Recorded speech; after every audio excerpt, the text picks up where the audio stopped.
je m'en donne parfaitement. C'est toute personne que je peux rencontrer ou que Dieu me permet qu'on puisse se voir. Ça peut être quelqu'un qui est chrétien comme quelqu'un qui n'est pas chrétien. Ça peut être quelqu'un de ton église comme quelqu'un qui n'est pas de ton église. Ça peut être quelqu'un de ta famille comme quelqu'un qui n'est pas de ta famille. Ça peut être quelqu'un que tu aimes comme quelqu'un que tu n'aimes pas. Il n'a pas dit d'aimer le prochain quand celui-ci te fait du bien. Il n'a pas dit d'aimer le prochain quand celui-ci est gentil avec toi. Il a dit tu aimeras ton prochain comme toi-même, point barre. Mais pas de celui qui est mature. Celui qui dit qu'il connaît Dieu parmi les deux là. C'est lui qui va devoir le démontrer. Parce que le monde veut voir cette dimension de Dieu.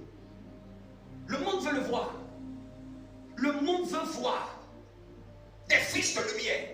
Le monde veut voir ceux qui disent qu'ils connaissent Dieu. Dieu va se voir au travers de notre vie. Il ne va pas se voir au travers de nos prières seulement. Les autres vont le voir dans nos rapports avec eux. Les autres vont pouvoir témoigner qu'il y a un Dieu qui existe.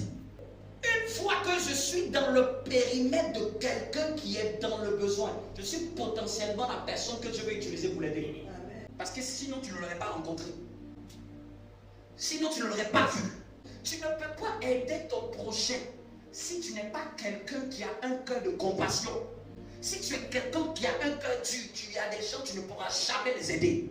Nous devons chercher Dieu pour que Dieu nous donne un cœur compatissant envers les autres. Sinon, c'est un aveuglement. On va croire qu'on est spirituel, mais en fait, on ne l'est pas.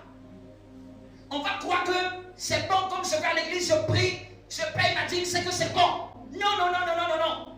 Il y a un second commandement. Tu dois avoir de la compassion. Et tu dois demander à Dieu, donne-moi un cœur pour aimer les gens.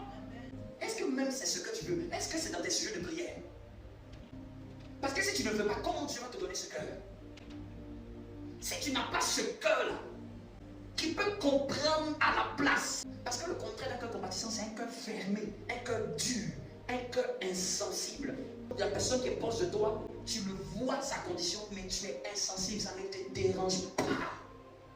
Quand tu as de la compassion, c'est pas, tu ne vas pas attendre que la personne fasse le premier pas. C'est toi-même qui vas t'approcher de cette personne. Tu vas essayer de te rapprocher d'elle.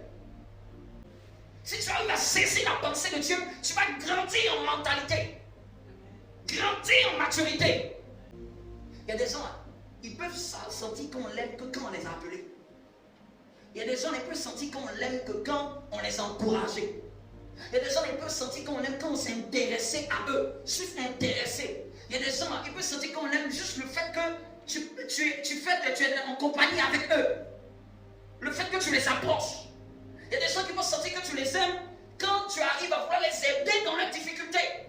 C'est-à-dire que tu sais que la personne là, c'est ça qu'elle veut. Tu vas chercher à comprendre et à aider à ce qu'elle puisse sortir de ce cercle, de ce système. Tu as porté qui en prière? Tu as lutté pour vouloir relever qui?